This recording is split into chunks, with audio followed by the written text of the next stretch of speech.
የንግድ ባንኮች በቁጠባ ላይ ሲከፍሉ የነበረው የወለድ ምጣኔ አነስተኛ ወለል ተብሎ በብሔራዊ ባንክ መመሪያ ከዚህ ቀደም የነበረው ሙሉ በሙሉ ተነስቶ ባንኮች በድርድር በገበያ ዋጋ የወለድ ምጣኔን ለቆጣቢዎች እንዲያስቡ የሚል መመሪያ በኢትዮጵያ ማክሮ ኢኮኖሚ ኮሚቴ በዚህ ባሳለፍነው ሳምንት ይፋ ተደርጓል። ለመሆኑ ይህ ምን ማለት ነው? ለኔና ለእናንተ ኢሚዲየት የሆነ ለውጥ አለው ወይ?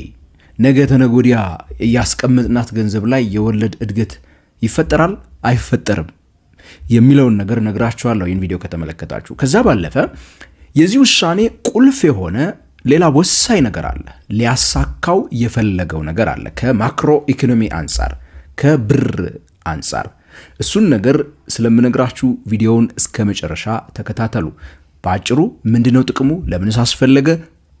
ምንድነው ሊነካው የሚፈልገው ነገርስ እኔና እናንተ ላይ በተለይ ደግሞ በኪሳችን ላይ ወይ ደግሞ በአካውንታችን ላይ የሚያመጣው ለውጥ አለ?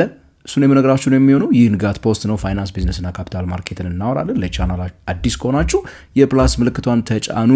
ለቻናሉ አዲስ ከሆናችሁ ታዲያ ሰብስክራይብ በሉ። ከኢትዮጵያ ውጭ ካላችሁ ጆይን በሉን እያልኩኝ በዚህ ወደ ዛሬው ቪዲዮአችን የምገባ ነው የሚሆነው። አዲስ ነገር ከቴምር ሪል ስቴት የገና በዓልን በማስመልከት ለጥቂት ቤቶች ብቻ የወጣ እስከ 35 በመቶ የሚደርስ እውነተኛ ቅናሽ አዘጋጅተንላችኋል። ከባለ 1 እስከ 3 መኝታ ከ5.7 ሚሊዮን ብር ሙሉ ክፍያ ጀምሮ በሳር ቤትና አዋሬ ሳይቶች በመሸጥ ላይ እንገኛለን። በተጨማሪም ቃሊቲ ገላን ኢንተርናሽናል የንግድ ሞል ከ2.5 ሚሊዮን ብር ሙሉ ክፍያና ቅድመ ክፍያ ከ500 ሺህ ብር ጀምሮ እየሸጠን እንገኛለን። የቀሩን የተወሰኑ ቤቶች እና ሱቆች ስለሆኑ ፈጥነው ይደውሉ። ለተጨማሪ መረጃ 0927 27 6675 ይደውሉ። ቴምር ሪል ስቴት የህልሞ ማረፊያ። ቴምር። የኢትዮጵያው ማክሮ ኢኮኖሚ ኮሚቴ የሚባለው የሀገሪቷ ፌድ እንደ አሜሪካው አይነት ተመሳሳይ ልትሉት ትችላላችሁ። የሀገሪቷን ኢንትረስት ሬት የሞኔታሪ ፖሊሲዎችን የመወሰን ስልጣኑ የተሰጠው ይህ ኮሚቴ በዚህ ባሳለፍነው ሳምንት የተለያዩ ውሳኔዎችን አሳልፏል። ከነዚህ ውሳኔዎች ውስጥ እንግዲህ በዋነኛነት ብዙ ሰዎች እየጠየቀ እያወራ እየተናገሩ ያሉት ነገር በየሶሻል ሚዲያው በየሚዲያው በባንኮች ላይ ከዚህ ቀደም ተቀምጦ የነበረው ሚኒመም ሴቪንግ ሬት የሚባለው ወይ ደግሞ ዲፖዚት ላይ የሚከፈለው የወለድ ምጣኔ ካሁን በኋላ በገበያው እንዲወሰን ትቼዋለሁ የሚል ነገር አንስቷል። ይህንን ለመሆኑ የማክሮ ኢኮኖሚ ኮሚቴው ለምንድነው ያደረገው የሚለውን ነገር በመጠየቅ እንጀምር። ይህንን ያደረገበት ዋነኛውና ትልቁ ምክንያት በነገራችን ላይ የኢትዮጵያን ብር የመግዛት አቅም ለማሳደግ ነው። ባለፉት ጥቂት ጊዜያት እንደተመለከትነው እዚህም ቻናል ላይ አንዳንድ ቪዲዮዎችን እንደሰራሁት ከዶላር አንጻር ከውጪ ሀገራት ገንዘቦች አንጻር የኢትዮጵያ ብር የመግዛት አቅም በጣም እየተዳከመ መጥቷል። ከዛ ባለፈ እንግዲህ እስካሁንም ድረስ ተረጋግቶ አንድም ጊዜ እንኳን እንዲያው ጌን የማድረግ አቅም አልታየበትም። የዶላር ግኝታችን ጨምሯል ቢባልም እንኳን በኤክስፖርት ስቲል የኢትዮጵያው ብር እንዲያው አንድም ብር ብትሆን በትክክለኛው በገበያ ላይ የጨመረበት ሁኔታ የለም። እየቀነሰ ነው የመጣው ወይ ደግሞ ዶላር እየጨመረ ነው የመጣው። አንዱና ዋነኛው ባለሙያዎች ሲያነሱ የነበረው ምክንያት ምንድነው ብላችሁ ከጠየቃችሁኝ ሰዎች ብርን የሚይዙበት ምክንያት በጣም አናሳ ከመሆኑ ጋር ተያይዞ ነው። ብርን ለምን ሰው ይይዘዋል? ሰው ብርን ከሚይዝ ይልቅ በብሩ ቤት ቢገዛ ቤቱ 5 ዓመት ወይ ደግሞ 2 ዓመት ቆይቶ ጥቅም ሊኖረው ይችላል። ብርን ግን ባንክ ሄዶ የሚያስቀምጠው ከሆነ የሆነ ጊዜ ጠብቆ የሆነ ነገር ይሆንልኛል ወይ ደግሞ ችግሬን ወደፊት ይፈታልኛል የሚለው ነገር አይደለም። ምክንያቱም ራሱ ችግሩ ነው ይጠብቀዋል። ዋጋው ቀንሶ ዋጋን አጥቶ ተሽመድብሮ ስለሚጠብቀው ያንን ታሪክ መቀየር መቻል አለብን ነው። አሁን ባለው የገበያ ሁኔታ ኢትዮጵያ ውስጥ አንድ ሰው ገንዘቡን ባንክ ሲያስቀምጥ 7 በመቶ ይከፍሉታል። የዋጋ ግሽበቱ ከ10 በመቶ በላይ ነው። ስለዚህ -3 አካባቢ ነው ሪል ኢንተረስት ሬት የሚያገኘው ወይ ደግሞ ገንዘቡ ዋጋ እያጣ የሚሄድበት በአመት ማለት ነው። ያንን እስካላጠፋ ድረስ የማክሮ ኢኮኖሚው ማለት ነው ብርን ሰዎች መያዝ ፍላጎታቸው ብዙም ላይሆን ይችላል። ነገር ግን ከኢንፍሌሽን የበለጠ ትርፍ የሚያስገኝ ሪል የሆነ ሪተርን የሚያስገኝ ኢንስትሩመንቶች ከተገኙ ሰዎች ገንዘብ የሚያስቀምጡበት ሰዎች ብርን መያዝ ፍላጎታቸው እየጨመረ ይመጣል። ለምን ብላክ ሄደው ወደ ዶላር ቀይረው ይዘው ቁጭ አድርገው የሆነ ጊዜ በኋላ አተርፋለሁ የሚል እሳቤ ምናምን መተው ይጀምራሉ ማለት ነው። ኦኬ ብርን ራሱ እኮ ቢይዘው ከኢንፍሌሽኑ ራሴን መጠበቅ እችላለሁ፣ ወለድ ተደራድሬ ይበልጥ አገኛለሁ ከሚል እሳቤ ማለት ነው። ታዲያ ቁልፏ ነገር የምትመጣው እዚህ ጋር ነው። አሁን ህጉ የተባለው ምንድነው? ተደራድረው ይላል። የመደራደር አቅም ጫወታው ግን ማንጋ ነው ያለው ኳሱ ብላችሁ ስትጠይቁ ለትልልቆቹ ገንዘብ ቆጣቢዎች በእነሱ በራሳቸው እጅ ነው ያለው። ለትንንሾቹ 1500፣ 10,000፣ 50,000 ግን ለሚቆጥቡት ሰዎች ባንኮቹ እጅ ነው ያለው ኳሱ። ስለዚህ የመደራደር አቅም ማንጋ ነው ያለው ብላችሁ ስትጠይቁ እንግዲህ አቅሙ ያለው ነውና ለዚህ ነው ልላችሁ የፈለኩት በአጭር ጊዜ ውስጥ በእናንተ ባስቀመጣችሁት ገንዘብ ላይ የሚከፈለው ወለድ ምጣኔ የመጨመር እድል አይኖረውም። እሱን ኤክስፔክት አታድርጉ። ባንኮች እየተነሱ 9 አድርገንላችኋል 10 አድርገንላችኋል ማለትን በፍጹም አይጀምሩም። ታዲያ ብሔራዊ ባንክ ይህን ከማድረጉ ጋር ተያይዞ ባንኮች ተወዳድረው ከገበያው ላይ ብዙ ገንዘብ መሰብሰብ የሚለውን ነገር ለምሳሌ እስካሁን እያደረጉ ያሉበትን መንገድ ታውቃላችሁ። ጤነኛ ያልሆኑ ብዙ መንገዶች አሉ። አንዳንዶቻችሁ ሜቢ ስታማሩ የነበረው በቃ እየመጡ አካውንት እያስከፈቱን እንደዚህ ያደረጉ ነው የምትሉበት ሁኔታ አለ። ሌሎቹ በሌላ መንገድ ብቻ ገንዘብ ይሰበስቡ ነበር። አሁን በዋጋ እየተወዳደሩ መሰብሰብ ይችላሉ። ብዙ ገንዘብ ማግኘት እንዲችሉ ያስችላቸዋል።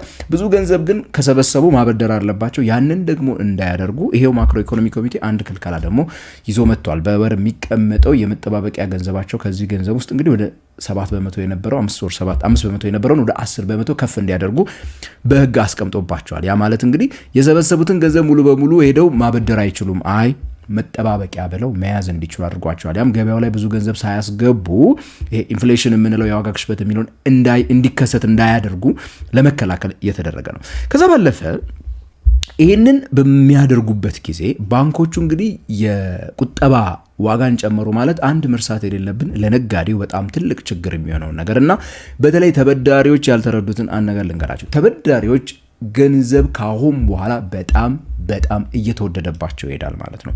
ሌሎች ከዚህ በፊትም የነበሩ የኢትዮጵያን ብር መበደር የሚለውን ነገር ለነጋዴዎች ያከበዱ ብዙ ነገሮች ከዚህ በፊት የተፈጠሩ ቢሆንም ይሄኛው ግን ስራን ለመስራት የሚያስፈልጋቸውን ወጪ ይጨምርባቸዋል። ባንኮች በድርድር እያደረጉ እንግዲህ ገንዘቦችን ወለድ በሚከፍሉበት ሰዓት እነዛን የከፈሏቸውን ወለዶች ለማካካስ ሲሉና ሌሎች ያወጧቸውን ወጪዎች ለማካካስ ሲሉ የተሻለ ተለቅ ያለ የብድር ወለድ ግዴታ ይጠይቃሉ። ይሄን መጠበቅ መቻል አለባችሁ ነጋዴዎች። ስለዚህ በሚቀጥሉት ዓመታት የቆጣቢው ብቻ ሳይሆን የተበዳሪውም ኢንተረስት ሬት እየጨመረ ነው የሚሄደው ማለት ነው። ይሄ ገበያው ላይ ገንዘብ የማግኘት ወይ ደግሞ ይሄ ገፍ ገንዘብ መበደር የሚለውን ነገር እያሳጠረው እያጠበበው የሚሄድበት እድል እንዲሁ ሰፊ መሆኑን መረዳት መቻል አለብን። ከዚህ ባለፈ ግን ሌሎች በሰነደ መዋለ ንዋዮች ገበያ ላይ ከሰነደ መዋለ ንዋይ ገበያ ውጪ ራሱ በፋይናንሻል ማርኬቱ በአጠቃላይ ኢንስትሩመንቶች ገበያ ላይ መዋል እንዲችሉ እንዲለመዱ ሊያደርግ ይችላል ወይ ደግሞ እንግዲህ እንደ መሰረት ሊጥል ይችላል ብዬ አስባለሁ።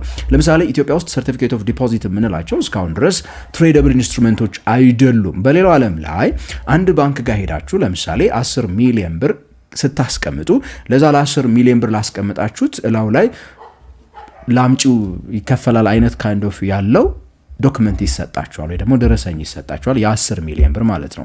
የሆነ ወለድ ከሆነ በአመት የሚከፍል ተብሎ ማለት ነው። ያንን ገንዘባችሁ የሆነ ጊዜ ሄዳችሁ 3 ወር 4 ወር ቆይታችሁ አመት መቆየት አላስቻላችሁምና ብራችሁን ብትፈልጉ ሄዳችሁ ባንኩን ስጠያይም ብላችሁ አታስቸግሩትም። ከዛ ይልቅ ምንድነው የምታደርጉት? ሄዳችሁ ለሌላ ሰው ትሸጡታላችሁ በፋይናንሻል ማርኬቱ ላይ ማለት ነው።